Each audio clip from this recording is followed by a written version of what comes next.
Hola, soy Gustavo del Ángel, profesor de la División de Economía del CIDE, y tenemos el gusto de tener este día en el CIDE al profesor Carlos Marichal del Colegio de México. Es el profesor Marichal uno de los principales historiadores del sistema financiero a nivel internacional, y sin duda el más reconocido a nivel internacional de los historiadores financieros que hay en México. Y viene en el marco de la conferencia Empirical Methods for Economic History, y pues nos va a platicar en esta entrevista qué es lo que va a presentar ahora en esta conferencia. Bueno, Carlos, bienvenido. gracias, Gustavo. Cuéntanos. Me da gusto estar aquí hoy en el CIDE y en este coloquio que trata temas de historia económica y ciencia política, una mezcla. Hoy voy a hablar yo de los orígenes de la banca en México y en América Latina, porque es un tema poco conocido. La historia de la banca es parte de la historia de las finanzas, pero es un tema que, pese a su importancia, ha sido relativamente poco trabajado. Y voy a hablar de los orígenes, o sea, a mediados del siglo XIX, de los orígenes de la banca, que tiene ahora pues más de 150 años. Yo creo que es un tema importante si uno piensa que la historia financiera es un tema que se requiere conocer para entender no solo la economía, no solo las finanzas, sino la política. Esto es porque las finanzas establecen los límites y las oportunidades para cualquier gobierno, para su acción. Entonces, en la medida que un gobierno cuenta con muchos recursos, tiene muchas oportunidades de acción. Si tiene pocos ingresos fiscales o si tiene poco acceso al crédito, tiene límites fuertes a su acción.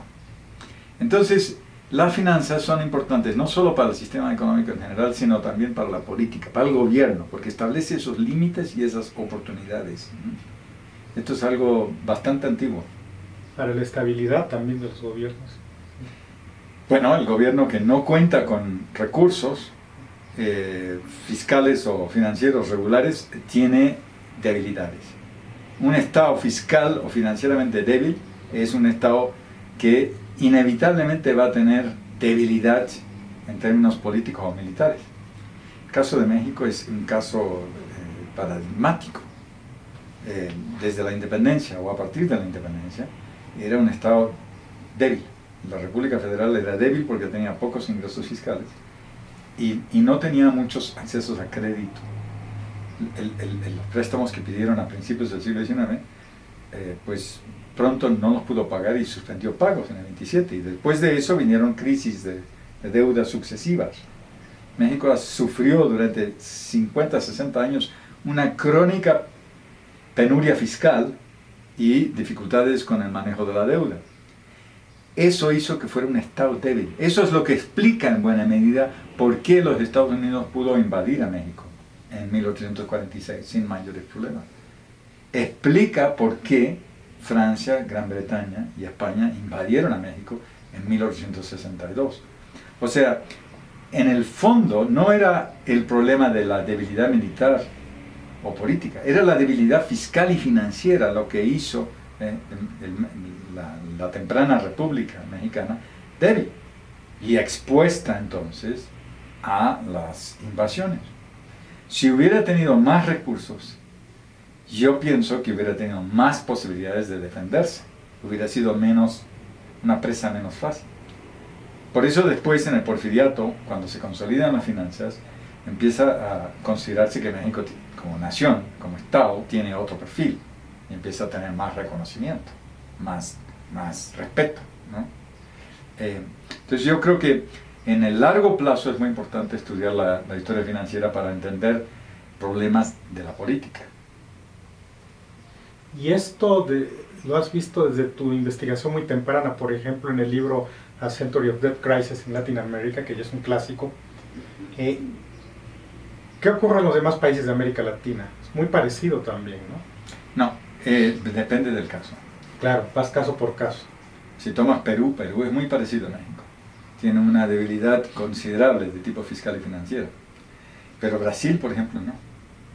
Brasil, cuando realiza la independencia, se establece como gobierno imperial. Imperio con parlamento, ¿no? Un emperador brasileño con su propio parlamento. Pero con un gobierno centralista, con recursos fiscales suficientes y con capacidad de obtener fondos afuera, préstamos. Los Rothschild eran los banqueros de Brasil, del gobierno de Brasil, durante un siglo, porque decían era un país solvente. No tuvo problemas de inestabilidad política y no tuvo problemas, digamos, de invasiones externas. A pesar de ser un país muy grande, que podía ser expuesto a eso. No, pero se le respetaba. Y en parte se le respetaba porque tenía recursos suficientes para demostrar que tenía un gobierno fuerte, central, y fuerzas militares y marina, armada, naval, que le permitía defenderse. Entonces hay contrastes de país en país, ¿no? Fuertes. Y yo creo que es un problema perenne, pero a mí lo que me llama la atención es que la gente crea que la historia financiera es algo imposible de entender. Y no es así. Se creen que es técnicamente difícil, pero si es el problema con la historia financiera es simplemente tratar de explicar de manera relativamente sencilla y al mismo tiempo profunda un tema muy complejo. No hay duda que es complejo, pero para eso están los investigadores. Esto lo logras explicar, digamos, de una forma muy clara en tu libro La nueva historia de las crisis financieras, ¿no? Es un tema complejo de una forma clara. El objetivo de ese libro es ese, explicar la secuencia de grandes crisis financieras internacionales hasta 2008, de 1873 al 2008, de manera sencilla que se pueda entender, para que la gente le pierda un poco de miedo al tema y diga, esto es otro elemento que debo incorporar a mi conocimiento general. No solo la historia política, no solo la historia de las relaciones internacionales, sino la historia financiera, porque las grandes crisis son momentos de inflexión muchas veces tan importantes como una guerra. De hecho, si pensamos la crisis del 29, la mayor crisis del capitalismo moderno, pues en cierto sentido es el antecedente y un causal fundamental de la Segunda Guerra Mundial, la mayor catástrofe de la historia humana.